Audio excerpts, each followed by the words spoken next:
Guys, நான் உங்கள் தாரா. இப்போ எங்கே வந்திருக்கோன்னா சென்ட் தாமஸ் மவுண்ட்டில் இருக்க சர்ச்சுக்கு வந்திருக்கோம். ஃபஸ்ட் டைமாக நியூ இயர் அன்னைக்கு நைட்டு 12 o'clock வந்து இங்கே வெளியில் வந்து செலிப்ரேட் பண்ணுறோம். நாங்கள் பெசன்ட் நகர் பீச்லாம் போயிட்டு செலிப்ரேட் பண்ணியிருக்கோம். அந்த வீடியோஸ் எல்லாம் உங்களுக்கு vlogல போடுறேன்.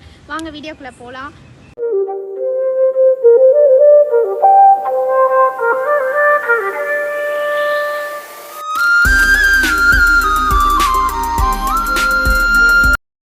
இது வரைக்கும் நியூ இயர் செலிப்ரேஷன் வந்து நாங்கள் 12 o'clock வீட்டிலே கேக் கட் பண்ணி வீட்டில் தான் செலிப்ரேட் பண்ணியிருக்கோம்.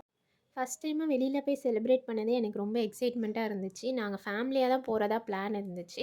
லாஸ்ட்டாக அன்எக்ஸ்பெக்டடாக என் ஃப்ரெண்ட் வேறு ஜாயின் பண்ணியிருந்தாங்க. ரொம்ப ஜாலியாக இருந்துச்சு.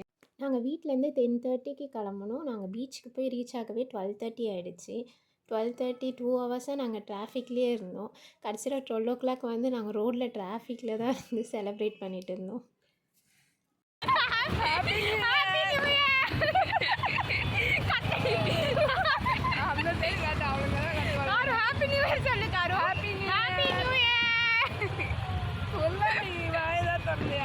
என்னடி வாயில் என்னடி பிரச்சனை அவருக்கு?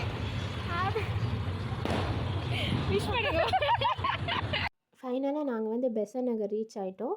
சர்ச்சுக்கு போகிற வழியில் நிறைய இன்டர்வியூஸ்லாம் எடுத்திருந்தாங்க. அதில் வந்து நானும் ஒரு பாலிமர் நியூஸில் வந்துட்டு இன்டர்வியூ கொடுத்துட்டு இருந்தேன். இந்த இன்டர்வியூவில் நான் என்ன பேசினேன்ட்டு உங்களுக்கு பார்க்கணும் அப்படின்னு இருந்ததுன்னா நான் டிஸ்கிரிப்ஷனில் ஆட் பண்ணுறேன். ஃபுல் வீடியோஸையும் டிஸ்கிரிப்ஷனில் பாருங்கள். சர்ச்சுக்கு போயிட்டு கேண்டில்லாம் ஏற்றிட்டு ப்ரே பண்ணிவிட்டு வர வழியில் வந்து நிறைய ஷாப்ஸ் ஓப்பனில் இருந்துச்சு. அப்படியே நாங்கள் ஸ்நாக்ஸ்லாம் சாப்பிட்டுட்டு பீச்சுக்கு போகலான்ட்டு போனால் பீச்சில் அலோவ் பண்ணல. சரின்னு நாங்கள் கிளம்பிட்டு நாங்கள் போகிற வழியில் நிறைய சர்ச்சுக்கெலாம் போனோம். இந்த சர்ச்சில் வந்து ப்ரேயர் கொஞ்சம் நேரம் அட்டன் பண்ணிவிட்டு இங்கே வந்து கேக்கு காஃபிலாம் கொடுத்துருந்தாங்க. சாப்பிட்டுட்டு நாங்கள் கிளம்பிட்டோம். லாஸ்ட்டாக வந்து சென்ட் தாமஸ் மவுண்ட் சர்ச்சுக்கு தான் போயிருந்தோம். அங்கே வந்து நாங்கள் போகவே 3:30 ஆகிடுச்சி.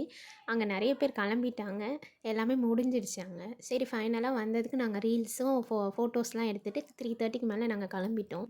ஃபைனலாக மார்னிங் 4 AM ஆகிடுச்சு. சுற்றி எல்லாருக்குமே டயர்டாகி பசிக்க ஆரம்பிச்சிச்சு. சரி மிட் நைட் பிரியாணி ட்ரை பண்ணலான்னு நிறைய இடத்துல ட்ரை பண்ணோம்.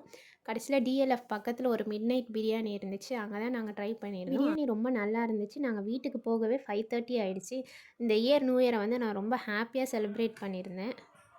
எல்லாருக்குமே ஹாப்பி நியூ இயர். 2025 பெஸ்ட்டாக அமைய என்னோடய விஷஸ் உங்கள் எல்லாருக்குமே.